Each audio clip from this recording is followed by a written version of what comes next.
Our story begins with a woman and her adopted son waking up on a convenience store floor. This is Amy and Adrian, who slept here intentionally, as they're down on their luck and on the run from somebody or something. They eventually make it to a small cafe restaurant where Amy meets up with her old childhood friend Jenny, who's a waitress there. They haven't seen each other in years apparently, as Amy disappeared a while back. Now, what could have driven her away for so long? After ordering their food, Amy also asks her friend for a favor, that being a lift to her old family home that has been abandoned for a few years after her father was executed. As Jenny drops the two off, she gives her phone number to them in case they need anything. When asking for a number in return, Amy says she can't because she has a burner phone so no one can find her. A smart choice to stay safe while on the run. They get inside and find the place trashed due to teens using it as a hangout spot occasionally. Adrian and Amy get the place mostly cleaned up with a quick montage though, stopping for the day before finishing the basement. Down there, Amy finds a hunting rifle, some old photographs from her childhood, as well as a pentagram and candles from those local teens performing seances. But since Adrian and her won't be using the basement, she opts to clean that up later. As Amy and Adrian lay down for the night on the floor by the fireplace, because there is no bed at all, he asks his mom if other mother will be able to find them there. And unfortunately, no, this isn't a Coraline reference. He's talking about his other adopted parent, Judith, who apparently is the one they are on the run from. Amy comforts him by claiming she was never told about this place, so she shouldn't know where to find them. Yeah, let's hope so. Because next we see just how dangerous Judith can be. The other mother is using a picture of Adrian and Amy to ask store clerks if they've seen the two on the road, and as she leaves a local gas station after doing this, she's hit on by a resident asking for a good time that night. She responds by robbing him of all his cash as payment for the sexual comments and holds him at knife point as he objects. Wanting to guarantee she's left alone but not wanting to cause too much of a mess, she settles for simply stabbing him in the junk and takes her leave. Alrighty, noted. Don't mess around with Judith. Back at the farmhouse, Adrian wakes up in the middle of the night and wanders into the basement for some reason. Once there, he decides to light the candles around the pentagram for some reason. Just how bored and curious is this kid? He gets a quick response from the other side as objects fly from a shelf and the basement door closes and locks on its own. He screams for help and is soon rescued by his mother after she struggles with the knob a bit. Adrian claims he saw someone down there with him, but as Amy goes to investigate, no one is seen. At least, not anymore. Was this a real paranormal incident, or was a sleepy child misinterpreting things such as a real-life intruder? Well, let's have a second look, shall we? First of all, I'm not sure why Adrian is in Amy's care. With her unable to give him a proper home to rest at or a decent meal, I don't think she's fit enough to take care of him and should give him up to a better home if not court-ordered to do so. I know this sounds extremely cold, and Adrian does seem happy at least, but keeping his long-term well-being in mind, Amy should at least have him staying with a friend or family member while she gets back on her feet and deals with Judith. She should also get a restraining order against Judith to help protect her and her son. Clearly, we don't know the entire story though, so maybe there's a decent reason for why she hasn't done these things yet, other than wanting to take care of her problems alone, of course. Having our friend help us with a ride and giving their contact info isn't a bad idea. However, if we are trusting them that far, we should explain the whole situation to protect them and ourselves in the long run. Tell them who we are running from and why, so they know not to share our whereabouts with anyone, and can avoid seeming involved if anyone comes asking about us. We don't even have to give all the details if we don't want to, just enough so they can be safe and keep our secret, and maybe be certain they are not followed on subsequent visits. Now, with regards to the mini-seance Adrian performed, we as the audience see no one else in the basement and do see objects moving on their own. That would indicate that there is in fact a spirit, either summoned through his actions or one that was already haunting this residence before they arrived, which we will soon learn could be very likely. So unless the film is misleading us with a false representation of events, we should very much believe there is a ghost involved now. Of course, Amy doesn't know any of this, so let's see if she notices any spooky happenings in the coming nights. The next day, Jenny returns, and she's brought groceries to last Adrian and Amy a month. Very generous of her. She also brought some alcohol for them to catch up over some drinks with, during which we learn more of the story. Amy's father apparently one day in this very house while Amy was still a child. She grew up there a bit, but left town after her dad's trial found him guilty. She wandered for a while before meeting Judith and eventually adopting Adrian with her. Everything seemed great at first, but after some sort of domestic dispute, Amy ended up with a stab wound to her ribs. Afterwards, she took Adrian and went on the run, eventually ending up back in town to stay at her old family home. This answers some questions, but doesn't explain why Amy doesn't go to the police about this, or how she even knows that Judith is still after her. Apparently, Jenny doesn't care to ask about this any further, and just accepts that Judith is a crazy, abusive ex. As she goes to leave, Amy wants to give her something as thanks, and thinks to give her one of the photographs she found in the basement. It's of the two of them as children, a very sweet memento. That night, Adrian awakes in his sleep again, and this time wanders into an old bedroom. There he starts talking to someone, yet we see no one there. He starts demanding they get out of his house over and over again until Amy shows up to comfort him. She assumes he was sleepwalking or just seeing things, but with this being the second incident, I'd start taking this a bit more seriously if I was her. And maybe Amy is taking this more seriously, or at least just preparing for any potential intruder, as the next day she starts doing some target practice with the rifle she found. Adrian asks to be shown how to use it as well, and she happily teaches him. It seems to scare the child though, which causes Amy to get a bit angry at him, exasperating things. But when she calms down and explains it's to help better protect him, he returns to learning it with her. That was a weird mood swing from her. Hope that doesn't become a trend. That night at dinner, Adrian is refusing to eat. This causes Amy to snap once more, since they are lucky to have food at all. But Adrian is upset because his mom was practicing with the gun, indicating to him that she has doubts about their safety and that Judith is going to find them and take him away. So Judith is after her adopted son, not her ex. Either way, Adrian walks away, and this causes Amy more anger as she gets flashbacks to her abusive mom forcing her to eat. The mixed emotions of the situation lead to her throwing her plate across the room. A huge waste of limited food that was generously gifted to them, and a mess to clean. As Adrian sulks in the hallway, the bedroom door begins to open on its own. He enters it and just stares at the wall, even while Amy shows up to talk and apologize to him. As she turns him around to get his attention, a supernatural force grabs her hand, dislocating her finger, and proceeds to pound her to the ground until she loses consciousness. Adrian demands them to stop, but is powerless to do anything, simply attempting to wake his mother afterwards without success. The next day, Amy wakes to find her son by her side offering her water. She demands to know who did this to her, since he claims it was the person he saw inside before, but he of course doesn't recognize them exactly. Amy assumes it was a real person breaking and entering and wants to prepare for that, so she soon boards up the window and tells Adrian not to enter the bedroom anymore. Not sure why she would think it was a human when she could clearly see there was no one physically there grabbing or beating her last night. Guess she's in denial, but regardless of what it was, Adrian asks if they can leave. However, with her phone smashed from the attack and no other houses for miles, she snaps that they have nowhere else to go. There is a knock at the door later, and Amy hesitates before opening, calling out to see who it is. Turns out it's Jenny, who's worried because they haven't answered the phone, so she's stopping by on her way to work to check on them.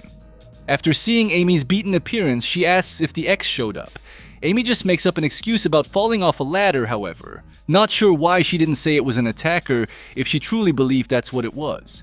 I can understand not wanting to say it was a ghost as to not look like a crazy person, but Amy was the one advocating for it being an intruder who attacked. In any case, Jenny's such a good friend that she offers to buy a replacement burner phone after learning Amy broke hers and claims she will be back with it in a few days. After that, she waves goodbye to Adrian and heads to the diner for work. Later that night after dinner, we see a pair of monstrous hands grab and choke Amy from behind until Adrian comes over and wrestles her free from the ghostly grasp. As the pair try to leave, a chilling wind blows them back, keeping them trapped in the room. Adrian informs his mother that it's some strange woman, and Amy points to an old family photo to ask if it's the ghost of her mom, but the kid claims that isn't her. As Amy keeps demanding Adrian to tell her who it is, as if that information will suddenly manifest in his mind by yelling at him, the fireplace ignites itself and a supernatural force pulls her arm towards it. Adrian once again comes to the rescue and pulls back her arm, but ends up burned himself for doing so. After patching him up, they go to sleep in the bathtub for the night and hope they can escape at a later point. Now over at Jenny's diner, who else but Judith shows up looking for a meal. After ordering, she happens to notice a photo hanging up, the one Amy gave, and Judith immediately recognizes the people in it. Because of this, she waits in the parking lot for Jenny's shift to end, and proceeds to follow her down the road a ways before running her vehicle off and into a tree. As Jenny attempts to escape, she's wrestled to the ground and knocked out with a solid punch to the face. If only there was a way to avoid this. Well, there was. Let's go back and have a look at everything though, just to be thorough. So the first thing to mention is the ghost attack and their decision to stay there. Now, whether that was a supernatural encounter or just some intruder breaking and entering, bother are great reasons to GTFO wouldn't want to stay in a haunted house where the ghost can and has attacked us, and also wouldn't want to stay in a home where just anyone can enter and assault us without warning. I know Amy will next claim they have nowhere else to go and are trapped, but they have legs, don't they? Traveling by foot never stopped them before, and there has to be someplace safer where they can stay, at least for a few nights. Rather have a chance at no danger than to stay where I know there is danger. Or they can ask someone for help and a place to stay. A great time for this is when Jenny shows up the following day. Be honest and explain we were attacked, supernatural or otherwise. I'm sure our good friend wouldn't want to leave us there, and will likely help us find and travel to a safer place to be. Speaking of our friend and safety, a safety tactic that should have been established at the start if Jenny was going to make return trips to the farmhouse is a coded knock and or code words for safety. We see in the film there is no peephole to use, and the windows seem too far away to give the residents a good look at whoever arrives at the door. Amy even hesitates and calls out to the door when she hears a knock, giving away the fact that she's in there to anyone that may be after her. To give us a sign that it's someone we can trust at the door, we tell them a specific knocking pattern to use so we know it's them. For example, knocking 2 times, followed by 1 knock and 3 knocks could mean it's just Jenny. Knocking once, twice, and 3 times could mean it's Jenny but also a follower, such as Judith. By using abnormal knocking patterns as passwords, it would allow us to know how safe answering the door would be ahead of time. We could also use secret phrases and code words, either for at the door or on the phone. This would give us an early warning sign if Jenny is being held against her will, or unable to speak because Judith's or someone else is possibly around, and so on. These words shouldn't seem out of place in a conversation, so would-be listeners don't pick up on them, but different enough from the words usually used between us and our friends so we can pick up on them. Last thing to mention is how Jenny could have avoided being followed by Judith. And that's easy. Just don't leave a photo of you and your friend who's currently hiding out from a stalker out in the open at a public restaurant for anyone to see. Should be super obvious, but here we are. Doing this just puts everyone involved in danger, including ourselves. Guess what Jenny has in kindness she lacks in smarts. So let's see how she's doing after we last left her. Jenny wakes up in her car next to Judith, who's driving down the road. The woman threatens her with her trusty knife, demanding to know where Amy is staying. Jenny questions why she can't just leave her ex alone, and we find out that Judith doesn't just want custody of Adrian, she wants to protect him from Amy. She goes on to explain that Amy isn't what she appears to be, and reveals that as a child she killed her own mother because of how abusive she was, and let her father take the fall. But if you think that's bad, just wait till you hear how the two of them adopted Adrian. See, Amy simply saw him as a baby getting pushed in a stroller by his biological mother, and she coveted him so badly that she and Judith killed the woman and kidnapped her child. Kind of seeing why Amy never got courts or police involved now, but hey, maybe Judith is just lying to get her way and convince Jenny to help? Always possible. But knowing now just how dangerous this woman is, Jenny doesn't take any chances and guides her to the farmhouse. Back at which we see the pair attempt to leave the washroom. It goes smoothly at first until the lights turn on by themselves, and an ill wind blows that drags Adrian into a bedroom and locks him there, while Amy is strangled once more. This time we get to see by who exactly, and it's the ghost of Adrian's biological mother. Well damn, guess Judith wasn't lying about everything. The spirit demands the woman tell her son the truth, and she reluctantly does. So now Adrian knows his stepmoms are both murderers and kidnappers. But before he gets to respond to this revelation, there is a knock at the door. Amy goes to see who it is because she doesn't have any secret code in place and opens it to find Jenny. She asks to come inside, but Amy claims it's not a good time. And as we see a ghostly hand on her shoulder, I have to agree. But Jenny eventually whispers that she's there and the two rush inside, while Judith fires a handgun from behind a tree she was hiding at. Amy was shot in the chest, but she's mostly okay and tells Jenny to go protect Adrian. As she does, the ghost mother slams the door shut behind her and locks it, I guess to protect her son. Judith storms her way and follows the blood trail left behind, but Amy sneaks out from behind a doorway with the rifle. Instead of simply blowing her ex away, she instead brings her out to the dining room and attempts to summon Ghost Mom to end her. That's one way to go about this. Maybe she thinks by appeasing the spirit's rage by offering her Judith, it will spare Amy of its wrath. Regardless, it doesn't work, and Judith is able to stab Amy while she's distracted. They wrestle on the ground for a bit, but Amy gets the upper hand, and a fire poker which she immediately introduces to Judith's face several times. This doesn't kill her though somehow, and she doesn't attempt to end things. Instead, she rolls over and holds her wound. She should have finished what she started, however, as Judith now gets a hold of the rifle and puts another hole in Amy's torso. While gloating over both her victory and what she plans on doing to Jenny after this, Judith is suddenly caught off guard by Ghost Mother's hand around her throat as the vengeful spirit lifts her in the air. I guess the spirit was waiting for them to take each other out before intervening, but with her focus now on the woman, the bedroom door is unlocked and the pair inside come out to see what's happening. Really, they should just stay inside for safety or escape while they can, but I understand they both care about Amy's well-being enough to stay. So now Adrian is witnessing his deceased biological mom, his psycho-stalker mom, while his slightly less psycho-kidnapper mom is bleeding out on the floor.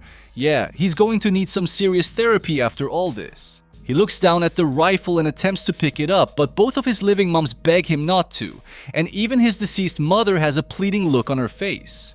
I'm not sure if he was going to attempt to shoot the ghost or if he was going to end Judith himself here, but whatever he was planning, he changed his mind after a good 40 seconds of solid thought. Adrian proclaims he isn't a killer like them and never will be. His biological mother, however, doesn't share the same sentiment, as she immediately snaps Judith's neck like a chicken bone. Thought Ghost Mom was going to set a good example there and spare the woman, or be so proud of her son that she herself is reminded killing isn't always the answer. But alright. Ghostly revenge it is. But maybe she's not even dead, as the actress who plays Judith keeps blinking in the background. I guess she just thought they would edit that out in post, yet they never did. Shortly after this, Amy passes away silently. And Jenny, being way too cool about everything considering she was just kidnapped and saw her best friend die in front of her, simply tells Adrian, "Let's go," as they head off to her car. The boy waves goodbye to his ghost mom one last time, and the pair drive off into the sunset as the movie ends. Kind of a strange way to end it. I mean, there are going to be so many legal loopholes to jump through for her to get custody of Adrian, if that's what Jenny even intends here. And the paperwork alone on the events that lead to 2 dead bodies and an orphan child is going to be astronomical, especially if they try to include the parts that involve the ghost mother. But maybe ghosts are just a common occurrence in this universe? That would explain everyone's fairly tame reaction to seeing and experiencing one firsthand. In any case, let's take a look one more time at the final events, shall we? As far as plans go, Judith's was terrible. I'm not rooting for the bad guy or anything, but it's good to learn and expect a more competent strategy from a kidnapper, as most wouldn't have been standing far away from their only bargaining chip and hoping to get a lucky pistol shot from that far. She should have had Jenny at gun or knife point and stand behind her or off to the side of the doorway while she has the woman knocks for Amy. From there, she could wait until the door is open and either end Amy immediately or threaten Jenny's life in exchange for Adrian's return. As Amy, there would be little she could do to counter these measures, other than already having an established warning system from Jenny that could let her know it's a trap, and therefore she could answer the door with a rifle in hand or sneak out the back with her son. Speaking of the rifle, Judith could totally have grabbed the barrel of it with how close Amy was holding it, countering the weapon completely. If Amy didn't plan on blasting her ex away instantly, she should have kept the back at least an arm's length away to avoid this. Thankfully, Judith was willing to take that risk at this time, but that's luck, which we shouldn't always rely on. So at the very least, Jenny and Adrian survive, and besides some legal headaches, should end up happily ever after. It seems between Amy and Judith, both did terrible things, and both had some good intentions. So the takeaway here is to stay true to yourself, and not let your negative and dark experiences warp your views in life, like Amy did from her abusive childhood and Judith did from her psychotic girlfriend. Also, don't piss off ghost moms. Let me know what you think. Thanks for watching, guys. Binge another one and peace out.